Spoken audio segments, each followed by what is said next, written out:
cartas da prisão, porque Paulo as escreveu enquanto estava em sua primeira prisão em Roma. Essa carta, meus irmãos, é uma carta maravilhosa, ok?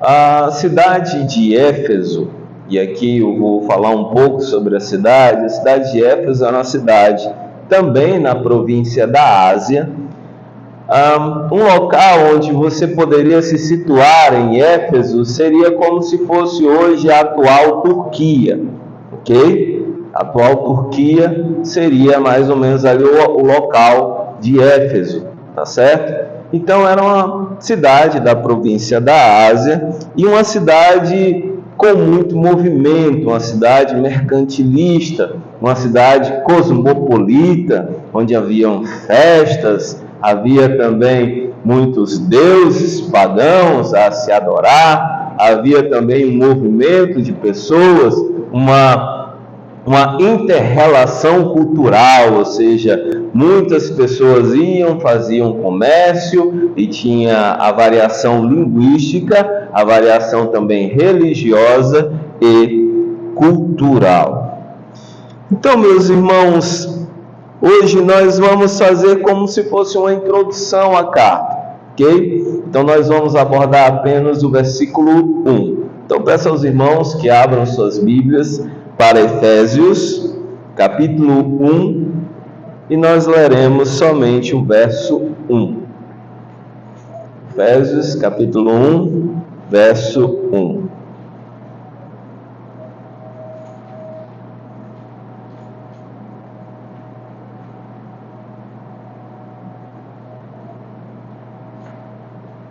Amém? Assim diz a palavra do Senhor. Paulo, apóstolo de Jesus Cristo, pela vontade de Deus, aos santos que estão em Éfeso e fiéis em Cristo Jesus. Oremos. Pai bendito, maravilhoso Senhor, mais uma vez clamamos a Ti, Pai, pelo Teu poder, o poder da qual o Senhor disse que teríamos ao descer sobre nós o Espírito Santo de Deus. Pai, clamo a Ti por aqueles que já foram batizados no Teu Santo Espírito e que têm esse poder não vindo deles, mas vindo do Senhor, da qual podem ter entendimento do Teu Santo Evangelho. Então peço a Ti, Senhor Deus, que o Senhor possa agir por meio deste poder, através do Teu Santo Espírito, na vida de cada um de nós. Em mim, Senhor Deus, para que eu possa passar somente o que vier de Ti, e em cada um dos irmãos para receber, Senhor Deus, a Tua palavra, entendê-la e vivê-la. E aqueles, Senhor Deus, que estão aqui, que não foram batizados ainda no Santo Espírito, que possam, Senhor Deus, ser batizados nesta noite. Eu clamo a Ti, em nome do Teu Filho amado Jesus, que vive e reina para todos sempre. Amém. Então, meus irmãos, falando aqui sobre Efésios, eu tenho um título base, ou seja, a tríplice identidade do crente, ok? A tríplice identidade do crente, ou seja, chamado, santidade e união em Cristo. Então, nesse primeiro verso que Paulo aqui vai descrever aos irmãos de Éfeso, ele vai tratar sobre essa tríplice identidade. É algo muito interessante.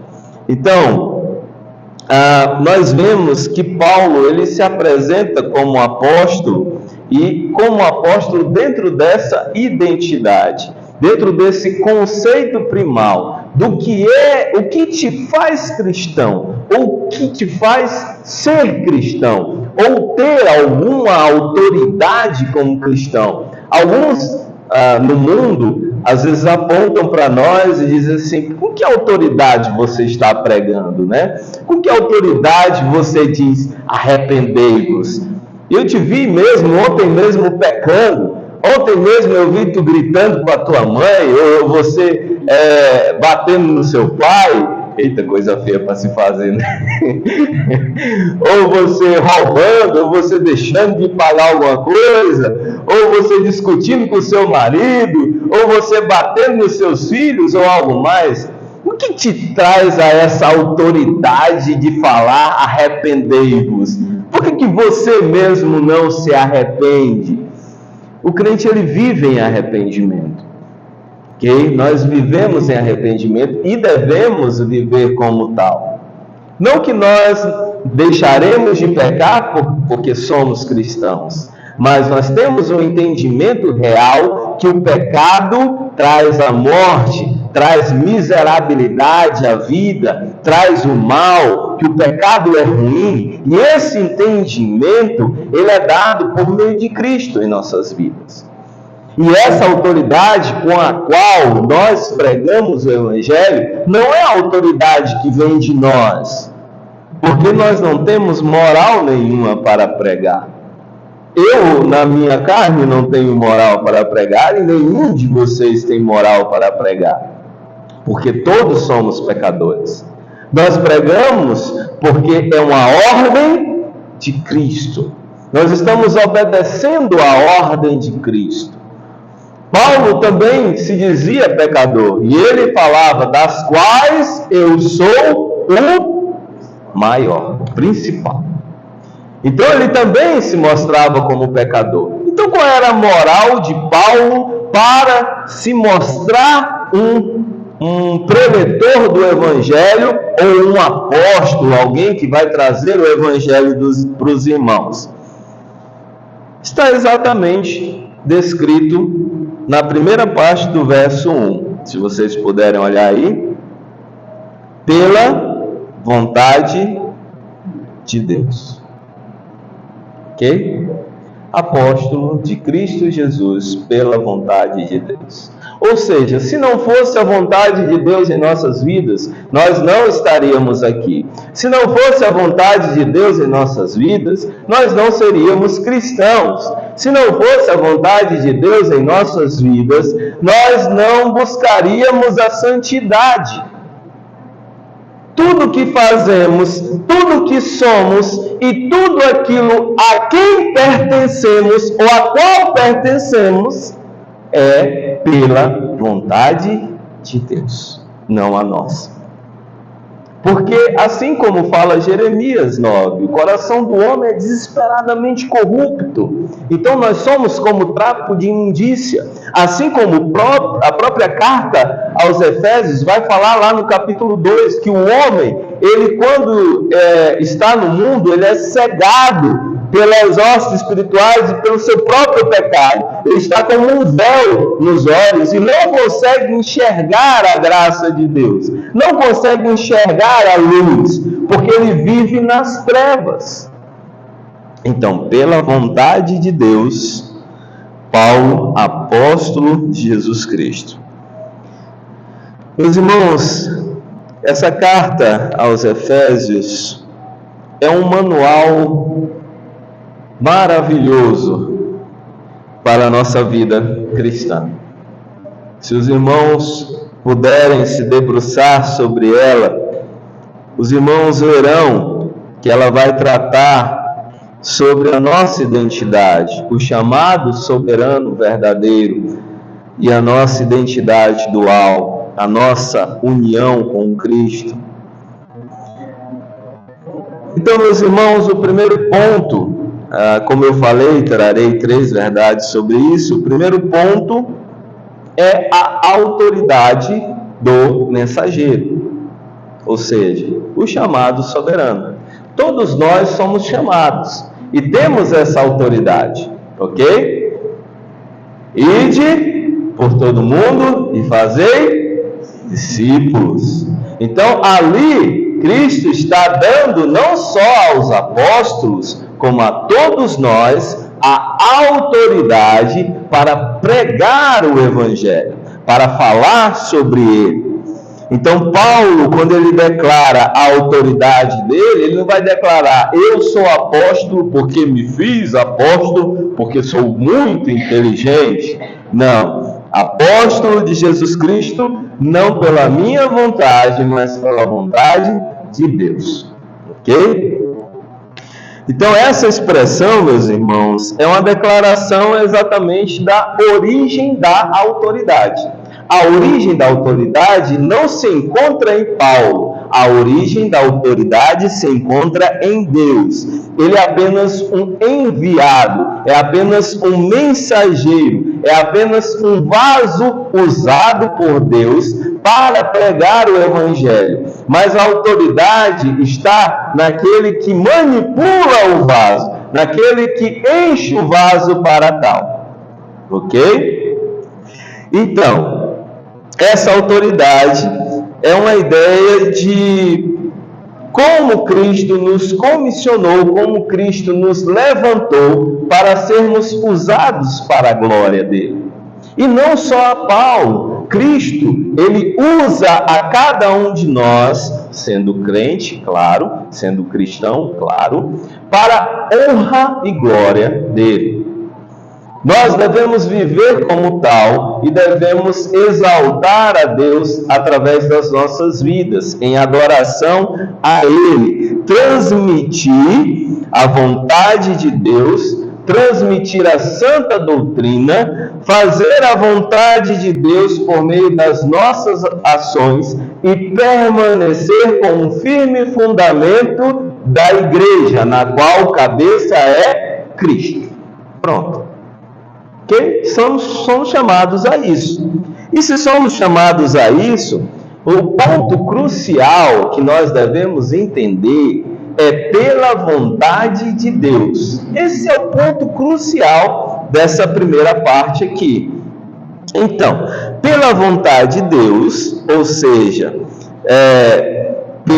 aqui indicando a vontade de Deus como meio, a causa, aquilo que nos faz agir para a glória dele. Então, por detrás do ministério de Paulo existe a vontade de Deus, assim como por detrás do ministério de cada um de nós.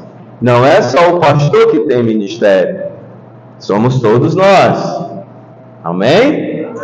Amém. Todos nós temos ministérios. Somos ministros de Cristo para a honra e glória dele. Somos embaixadores da santa palavra dele. Ok? Então, em Éfeso, meus irmãos, aqui para termos um entendimento sobre esse contexto de autoridade, em Éfeso, a autoridade frequente estava ligada ao poder político romano. Okay? Éfeso era uma cidade romana e tinha uma religião popular centrada no templo de Ártemis. Então, era a deusa do local. E Paulo, um prisioneiro, ele confronta esse poder e confronta toda essa autoridade, decretando que a sua autoridade não provém dele, mas provém do Deus soberano, criador de todas as coisas. Obrigado, minha mãe.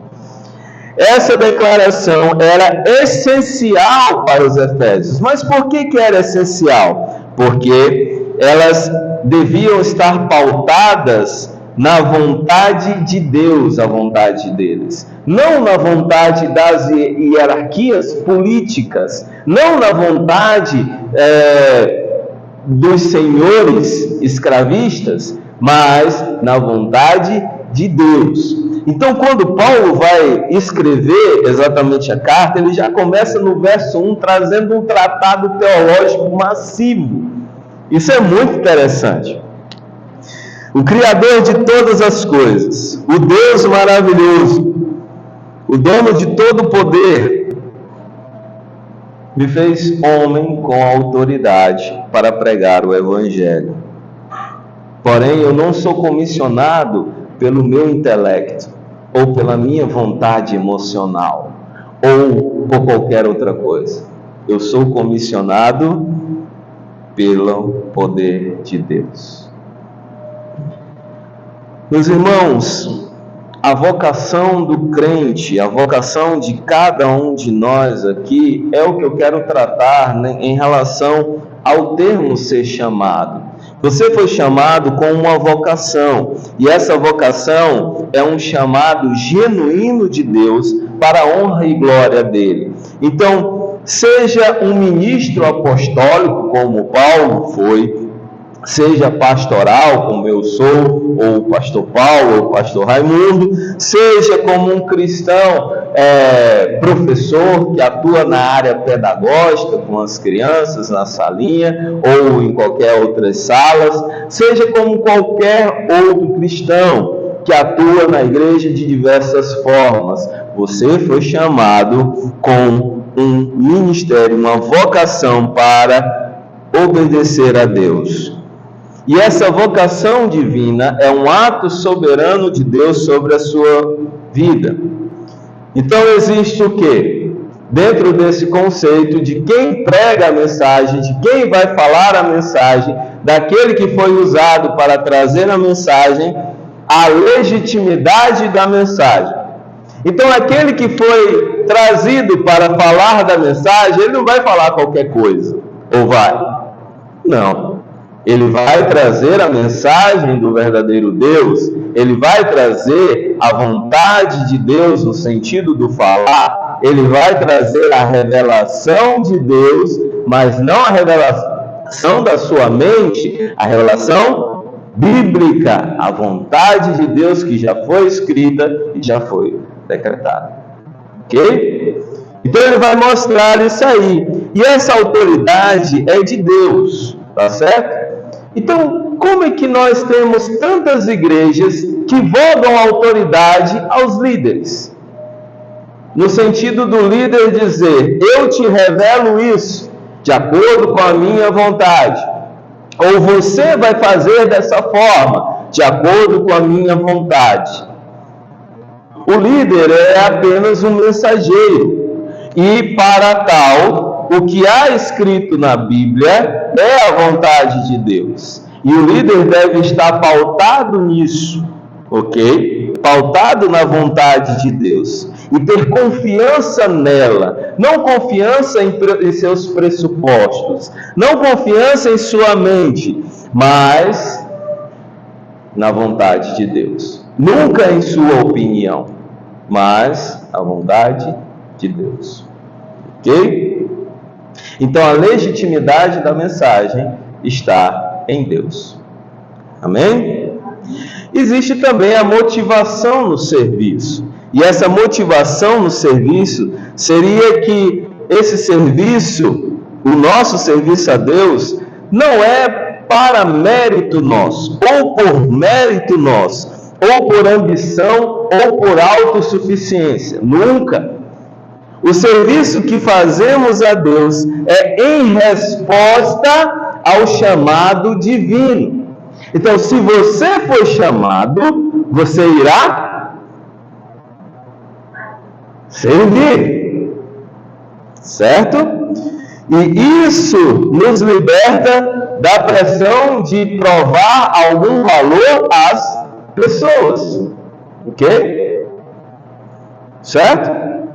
Não, eu tenho que ser o melhor naquela igreja, o ultra mega, o master blaster, né? O cara que sabe de teologia, o cara que é muito inteligente. Não, faça o seu.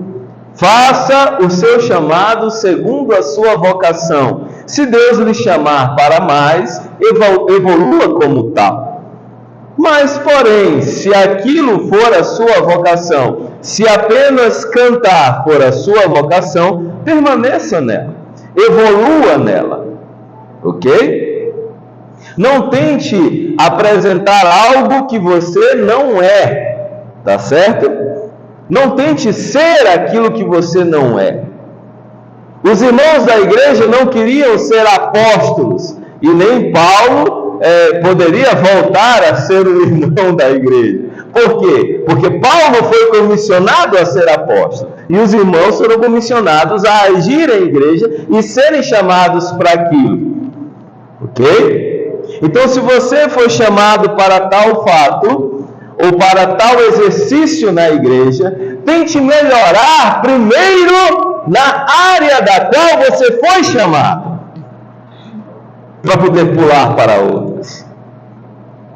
Tem gente que quer na igreja desenvolver 5 ou 6 papéis, sendo que desses 5 ou 6 papéis não sabe fazer nenhum direito, né? Ah, eu sou pregador, sou vigia, sou limpador da igreja e faço um bocado mais de outras coisas. Mas nem prega direito, nem vigia a igreja direito, nem limpa a igreja direito, faz nada direito. Se você tem um cargo, meu irmão, e você não faz esse um cargo direito, meu Deus do céu. Meu Deus do céu. O que nós devemos fazer para Deus é com amor, provando aquilo que Ele já fez em nossas vidas, que é essa transformação. Se nós amamos a Deus, nós amamos o serviço a Deus, e se amamos o serviço a Deus, nós mostramos o nosso valor através de cumprir a vontade de Deus no servir. Não é um serviço meia boca, mas um serviço que agrada a Deus. Ok? Outra coisa, ligado também ao chamado, é a humildade.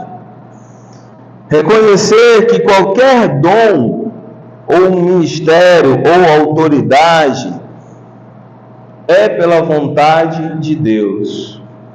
Então, se o dom é de jardinagem, é pela vontade de Deus. Se o dom é de ensino, é pela vontade de Deus. Você foi vocacionado para tal, ok?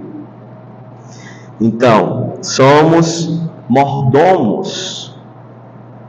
Nós somos mordomos, chamados e trabalhando naquilo que não nos pertence, mas pertence ao dono da obra. E quem é o dono da obra? É o pastor? O dono da obra é Deus. Ok? O segundo ponto, meus irmãos, é a identidade do crente.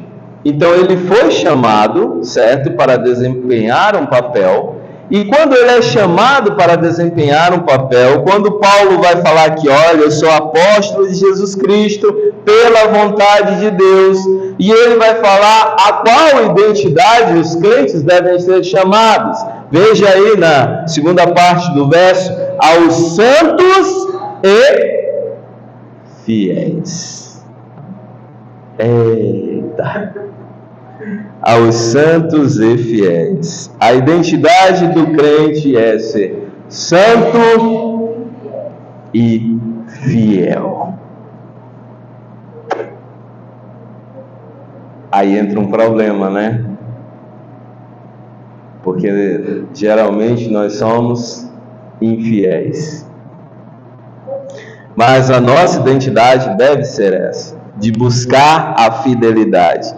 E aqui nós vamos trabalhar um pouco dentro dessas duas palavras da identidade do crente. O crente, pensa, a primeira identidade é que ele é vocacionado, chamado, certo? Para desempenhar o papel. E dentro desse papel, ele é santo e fiel. Então, quando Paulo vai falar sobre santidade, ele vai falar no significado de separado. Nós já fomos separados, consagrados. Então, no que se refere não à perfeição moral em que poderemos alcançar, mas a nossa posição em identidade. Ou seja, somos santos? Sim. Você é santo, meu irmão expedito? Sim. Somos santos. Mas nós não somos santos por nós mesmos. Entendam isso. Pastor, tem gente que é tão bonzinho, mas ele vai para o inferno do mesmo jeito que os outros, se não acreditar em Jesus Cristo como Senhor e Salvador de sua vida, se não viver o Evangelho. Por quê? Não é a bondade que praticamos que vai nos salvar. Não, quem nos salva é Cristo. é Cristo, e somente Ele tem o poder de nos salvar. Nós somos pontualmente santos porque já fomos separados e consagrados a Deus, porque Cristo Jesus pagou na cruz do Calvário aquilo que deveria ser pago por nós. Ok? Então, nós somos consagrados e isso estabelece em nós uma realidade diferente. Você não tem mais a mesma realidade de quando era do mundo, meu irmão. A realidade é diferente agora. Você vive de acordo com a vontade de Deus, pois você foi separado para Deus. O mundo não é mais a sua vontade, mas sim Deus. Ok? Esse dom é uma realidade estabelecida no momento da salvação. Pá! Por isso que eu falei de batismo no Espírito Santo. Passa. Aceitou Cristo ali, foi transformado por Cristo, né? Batizado no Espírito Santo. Naquele momento ali você já está separado. Já está separado. E aí, quando você já está separado, consagrado, vem depois a segunda palavrinha que Paulo vai usar: fiéis. Fidelidade. Essa palavra também pode vir em algumas versões como crentes também. Crentes são aqueles não de acordo com a palavra que entendemos hoje. Hoje a palavra que entendemos para crente é aquela pessoa que acredita em alguma coisa, né? Então ele é crente. Mas o contexto aqui de crente é no sentido daquele que é movido a algo, que exerce a sua fé.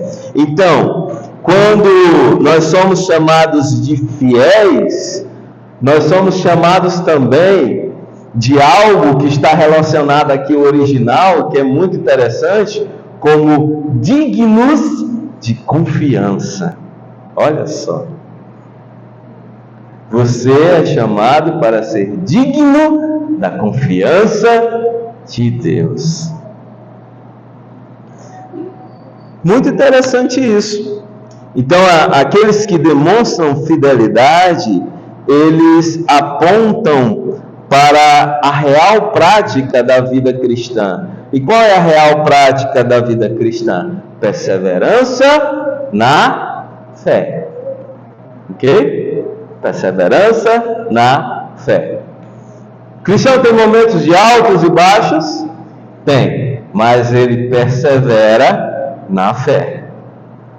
O cristão tem momentos de tristeza, até às vezes de depressão e ansiedades, medos ou qualquer outra coisa? Sim, mas ele persevera na fé.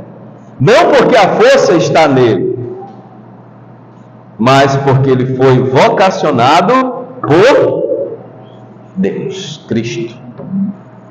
Ok? Então, é uma posição, meus irmãos, é uma posição ligada à prática. Então, a fidelidade é a evidência de que você foi separado. Não é o contrário. Você não é fiel, depois você é separado. Você é separado e você é fiel. Ok? Então, e aqui vamos falar também um pouco de Éfeso. Em Éfeso, o ser santo era associado a rituais de purificação. Ok? Então, esses rituais de purificação e práticas religiosas, práticas voltadas ao culto a Ártemis, eram práticas que santificavam a pessoa. Por exemplo, eu vou aqui sacrificar um boi para Ártemis, e aí você, em parte santo também, vou santificar o meu corpo através de uma purificação no templo. Nós não temos mais isso, não fazemos mais isso, porque não vivemos de acordo com o mundo, vivemos de acordo com a vontade de Deus. E não é a prática que vai nos purificar, é o quê? Cristo. Cristo. Porém, quando estamos separados com Cristo, somos fiéis.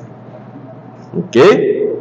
Então, Paulo ele vai trazer aqui para os irmãos de Éfeso e também para o entendimento lá da época sobre uma nova forma de ver a santidade.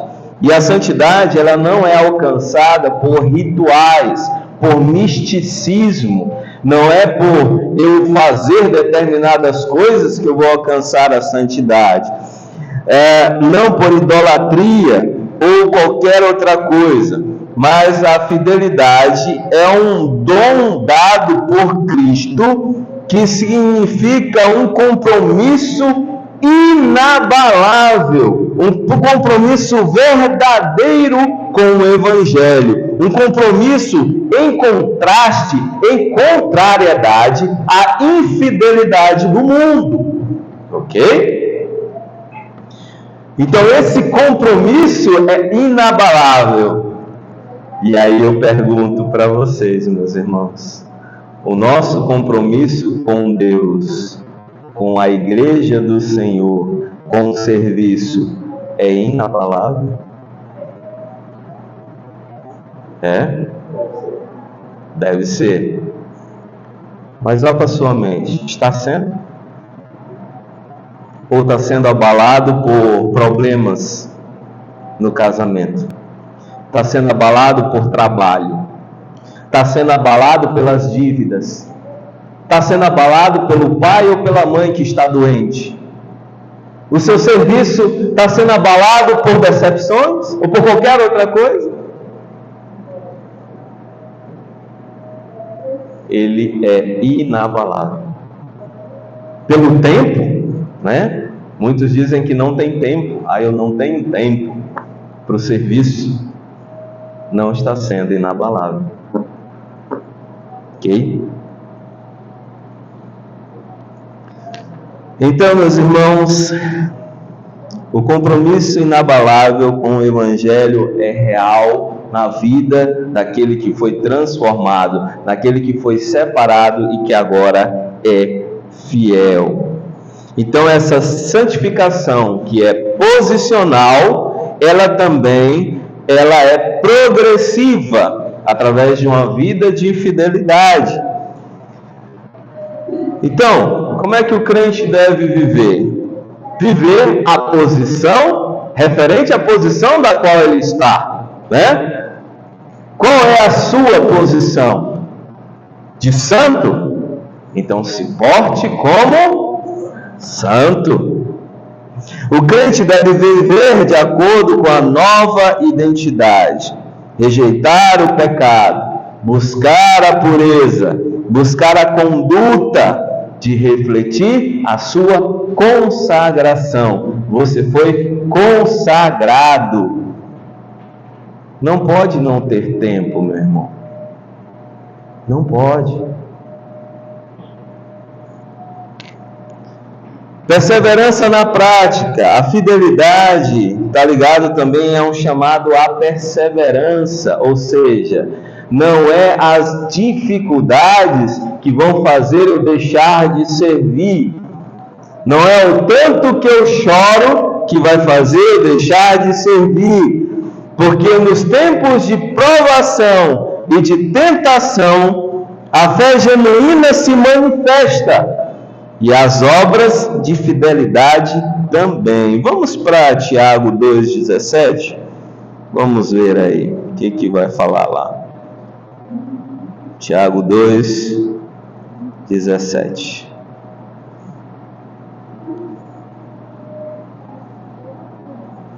Assim também a fé por si só, se não for acompanhada de obras, é morta. Não adianta dizer, eu sou crente, mas não faz nada, não tem uma vida de crente. Só vem para a igreja. Ou às vezes nem vem para a igreja. É complicado. Então, a perseverança na prática demonstra quem a pessoa é, especialmente nos tempos de provação e tentação. Existe também uma unidade na identidade. Qual é essa unidade na identidade? Nós temos uma unidade comum, somos santos e fiéis. É só o pastor que deve ser santo e fiel? É toda a igreja.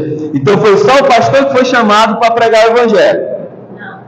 É toda a igreja. Foi só o pastor que foi chamado para servir? É toda a igreja. Foi só o pastor que foi chamado para, por exemplo, admoestar um irmão? É toda a igreja. Vou continuar. É só o pastor que é chamado a visitar os irmãos? Toda a igreja. É só o pastor que é chamado a aconselhar? Toda a igreja.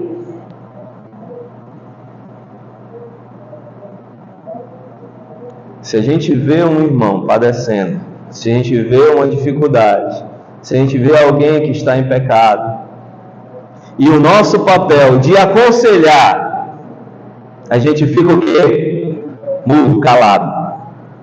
Às vezes até julgando o irmão com a cabeça, mas não tem coragem de ir lá conversar com o irmão. Vai falar para o pastor, né? Eu deixo que o pastor resolve.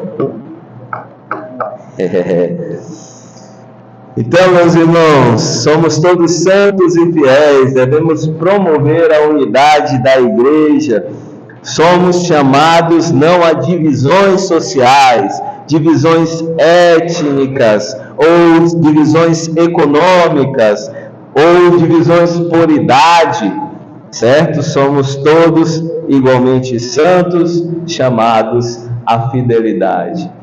Não é porque o irmão gosta de, por exemplo, cuidar de vaca ou boi, que ele vai só sentar do lado de quem fala de vaca e boi.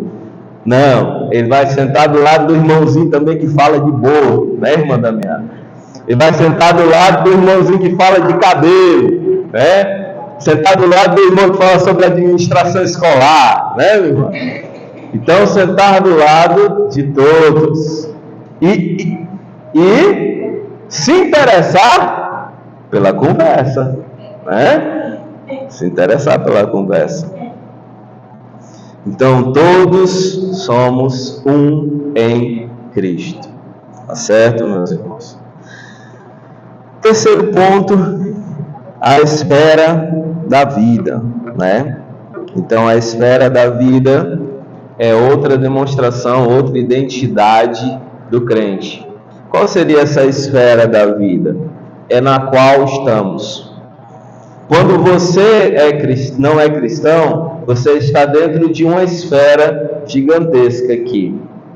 E essa esfera aqui, esse conjunto, quem gosta aí de matemática, esse conjunto aqui é o conjunto dos perdidos, ok? Quando você se torna cristão, você entra nessa outra esfera, esse outro conjunto, que é o conjunto dos salvos. Só que o conjunto dos salvos não está contido no conjunto dos perdidos. Eita, contém, não contém, está contido? Não está contido. Não está contido no conjunto dos perdidos, ok? É separado, o conjunto dos salvos é um só, separado para Deus. Essa esfera, ela não se quebra. E se você faz parte dessa esfera da vida, você está realmente em Cristo Jesus. Então, em Cristo Jesus é a frase mais teológica da carta de Éfeso. Se você for notar nessa carta, a palavra, a frase em Cristo Jesus ocorre mais de 30 vezes. Olha que bênção. Em Cristo Jesus, em Cristo Jesus, em Cristo Jesus. Pode olhar aí na carta. Então, indicando o lugar. Então, aonde estamos? Em qual lugar estamos? Em Cristo Jesus. Ok? Então, meus irmãos, a condição para ser separado, para ser fiel, é estar em Cristo Jesus. Não há salvação, não há santidade e nem fidelidade se não tivermos em Cristo Jesus. Então, estar em Cristo significa que o cristão está unido nele, de tal forma que a vida, essa vida, a morte, a ressurreição em Cristo são aplicadas a um outro entendimento, a um outro patamar. Nós estamos na esfera onde todas as bênçãos espirituais são encontradas. Se você for olhar aí no verso 13 de Efésios, verso 3, né? O que vai dizer no verso 3? Bendito seja o Deus e Pai de nosso Senhor Jesus Cristo, que nos abençoou com todas as bênçãos espirituais, aonde? Nas regiões celestiais, em Cristo. Então, é em Cristo, ok? Em Cristo. As bênçãos espirituais são encontradas em Cristo. Então, meus irmãos, para os Efésios, estar em algo poderia significar estar sob a proteção de um Deus, tá certo? Então, estar sob a proteção de um Deus dentro dos muros daquele templo, daquele Deus. Então, quer dizer que se estamos em Cristo, nós estamos protegidos somente aqui dentro da igreja? Estamos em Cristo aonde? Do acordar ao deitar, né? Estamos dormindo, estamos em Cristo. Estamos acordados, estamos em Cristo. Estamos com os nossos afazeres, estamos em Cristo. Sobre a proteção de Cristo. Então, o verdadeiro lugar de segurança que Paulo está falando aqui, de bênção, de pertencimento. Olha, nós cristãos temos um pertencimento. Não é o templo de Ártemis lá fora, mas em Cristo. Não é a cidadania romana, como os éfesos pensavam, nem a cidadania brasileira, nem a americana, né, que muitos querem a cidadania americana, o green card. Não é. É em Cristo. A união com a pessoa de Cristo. O único refúgio verdadeiro, espiritual e firme, inabalável. Então, essa doutrina, ela mostra totalmente o conceito de salvação que Paulo tinha. Mostra que estar em Cristo significa que tudo é dele, para ele e por meio dele. Ok? Então, a justificação, a adoção, a redenção, tudo que acontece no crente é fonte de todo fundamento espiritual que é Cristo, a rocha eterna. Tá certo? Então essa segurança é a nossa segurança de não sermos abaláveis, mas de sermos inabaláveis por meio de Cristo. A nossa união inquebrável com Cristo, de estarmos seguros nele. Fonte de poder. Qual é a nossa fonte de poder? É nossa? É o tanto que eu faço musculação ali, o tanto que eu levanto no supino que vai me dar poder. É isso? Não. É Cristo. A fidelidade que não vem de nós, mas sim de Cristo, que flui através de nós. Ok? Vamos para Gálatas 2:20, para a gente ver um pouquinho mais sobre isso. Gálatas 2:20.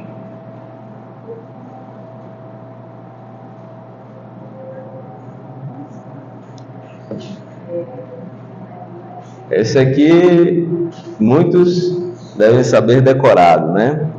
Fui crucificado com Cristo, assim já não sou eu quem vive, mas Cristo vive em mim. Ok? Então já não sou eu mais quem vivo, mas Cristo vive em mim. Então, essa segurança, essa fonte nos dá propósito de vida. E qual é o propósito? Viver em Cristo. O nosso propósito é manifestar a vida dele em nós. E como é que a gente manifesta isso? Vivendo o cristianismo, né? Mostrando quem nós somos, mostrando a ele em todas as áreas da nossa existência, transformando o nosso lar, não é? Se Cristo diz, corrige o teu filho, o que a gente vai fazer? Não, a pedagogia fala que eu não devo corrigir, mas Cristo diz que deve. Não, mas a pedagogia diz que não, que eu não posso. Vai obedecer o quê? A pedagogia ou Cristo? Cristo. Muitos ficaram calados aí, eu vi. Então, Cristo vive em mim. Eu não vivo mais através das minhas perspectivas. Se Cristo diz que o meu marido é mais importante que meus filhos, e aí? Não, mas eu amo os meus filhos, não amo meu marido não. E aí? Quem manda? A sua mente ou Cristo? Cristo. Sinto muito, é Cristo. É difícil? É. Mas somos chamados a obedecer Cristo, não as nossas mentes, não as nossas filosofias, não as nossas ideologias. Cristo. Cristo. Ok? Concluindo, meus irmãos, Efésios 1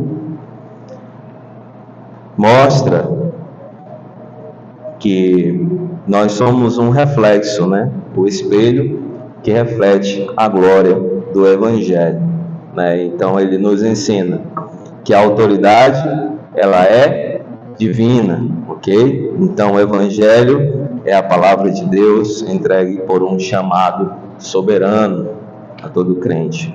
A identidade ela é dupla, não é isso? Nossa identidade é dupla.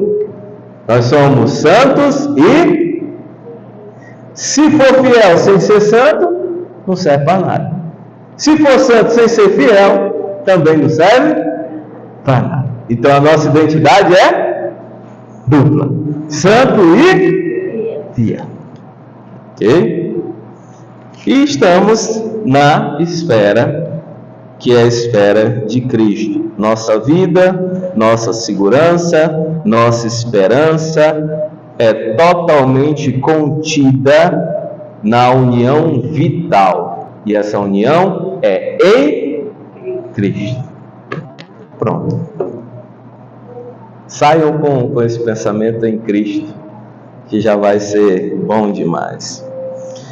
Então, meus irmãos, que nós possamos sair daqui hoje com a certeza de que não somos meros habitantes de uma cidade terrena ou mortais.